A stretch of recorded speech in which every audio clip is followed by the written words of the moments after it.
Hey there, it's BRB and Don at the Motor City Comic Con talking to Mr. Michael Rowe of the TV show Arrow. Welcome, Michael. Hey. Glad to talk to you. Nice to talk to you. Now, I know that you play Deadshot, Floyd Lawton, and right now your character on Arrow is supposed to be dead, but it seems like people on Arrow never really stayed dead, so are we going to see you again? If you read the Suicide Squad comics and know about Deadshot from the comics, he's probably the hardest guy to kill in that whole universe. That's what's fun about working on a show like that. Anything's possible. So, you know, he doesn't die easy. It's not the first time they killed me on the show. There you go. You know, it's promising. It's promising that he'll be lurking around the shadows of that show again at some point. Okay, cool. Kind of segueing from that, with the Suicide Squad coming out with Will Smith as Deadshot, and there being a Suicide Squad on Arrow. Mm-hmm. How do you think that'll all tie together? I think they're trying to keep it totally separate. I don't think it has to tie together.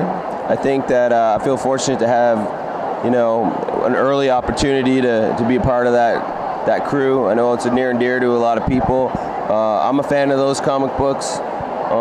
We work really hard on the show, and you know, I feel like people respect that. I can't wait to see the version that happens on film. It's going to be way different, but it's a little pat on the back for me that we tried it out on the show. It worked really well, and they graduated it to like film status with A-list celebrities. Now Deadshot and Suicide Squad are going to be household names, and the comics. John Ostrander, who's actually here at this convention, who I met and is a fantastic guy, he deserves the respect that those characters in DC deserve the respect. So I think it's good for everybody.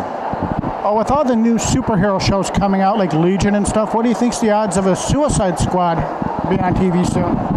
If you asked me that question last year, I would have said it's really good because I'd had some conversations about it.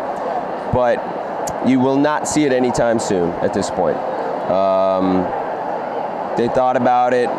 It definitely could have happened. When that first Suicide Squad episode happened in season 2 of Arrow, it almost seemed like a pilot of a new series. So they really started kind of tossing around the idea. Also, you know, if that didn't work, I heard that maybe we would do a TV movie or just something to try to establish those characters a little bit more. And then, like I said, I guess it turned into ideas about the film, and they put their focus there. And when us as actors on the TV show Arrow were getting involved, and they started to announce these ideas to open up their film universe, we knew that we wouldn't be the actors playing those characters on the film. So it's not like I'm disappointed, because it was never a thing that I was expecting. I knew it was going to happen. So it's all good. I was really depressed when they didn't try to cross over like they do with the Marvel Universe, where the TV are on the movies and the movies are on the TV. DC doesn't seem to want to do that. So I hear you're a pretty good shot with a BB gun. Yeah, I am a good shot with a BB gun. When I was a kid, me and my cousin had these pump-action BB guns, and the country house where we'd go hang out at, there was like an abandoned house next door, and over the course of the summer, we shot out all the windows and the porch lights and stuff like that. Man, it's growing up in Newfoundland, I guess. You get up to no good at a certain point. But yeah, my dad also had a rifle, and we used to go shooting bottles and cans and stuff.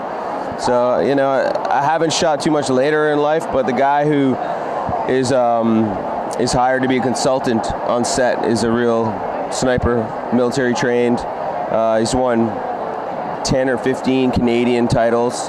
And he kind of coaches me through the process when there's a certain situation that I'm, you know, a target I'm focused on, whatever range, wherever the situation is, we go through it and come up with a couple of different options, and he leaves it up to me to think about the way Deadshot would approach it.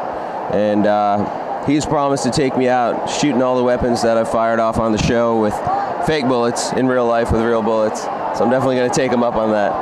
So you're a pretty good shot then, huh? Say what? You're a pretty good shot then? I'm a pretty good shot, but Ryan, the consultant on set, is the real life Deadshot. So. Now, can you tell us real quick how you got the role on Arrow? I'd love to hear that story. It's not a very quick story, but basically,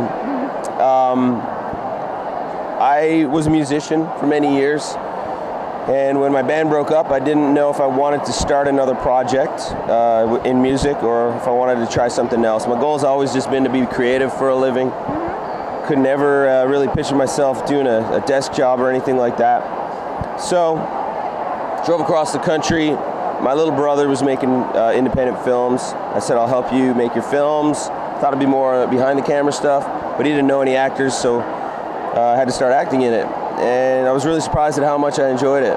So we started working a lot on that stuff and started developing it, doing short films that did well in film festivals. Actually, one of the first runner-up prizes that we won at a small film festival, the prize was free headshots. So that's the headshot I still use as an actor. We actually have it for sale here. Look at it. Oh, nice. That one right there. Nice. Yeah. And so I got an agent. I didn't have much on my resume besides these indie films. Michelle Govan is a great agent. She stepped up, vouched for me, said, you know, see this guy, he's good. Got the audition for Arrow, maybe my third audition I ever went to, booked the role, but they told me it was a sniper named Finn. Then when I show up on set to start, you know, going through the process of meeting everybody, checking out the wardrobe, all this stuff, everybody starts calling me Deadshot, and I don't know why. I'm like, you got the wrong dude, I'm playing Finn. And then I go and I see the wardrobe, and my head starts spinning, like, I'm so confused, because they didn't tell me, and they were like, we couldn't tell you, man, like, this is a big character. Yeah, and I recognized the character, and I was so excited. I'm kind of glad they did it. This is the best prize I ever got in my life, so I'm glad they did it that way. Well, we so appreciate your talking to us. What do you have going on right now? Like, what are we going to see you in next? Next, I did a small role on a movie called Tomorrowland that'll be in theaters soon. You never know when you have a bit part if you're going to make the final cut. But look for that, and I'm about to go back to Canada to shoot another film with my little brother, because we continue to do that, and that's my favorite part of filmmaking, is when you get the old crew back together and be creative with people you respect and care about. That reminds me of playing in the band, which was always my favorite thing to do. Great. Well, we hope to see you back on Arrow, so thank you so much. Wonderful to meet you. You too. Okay.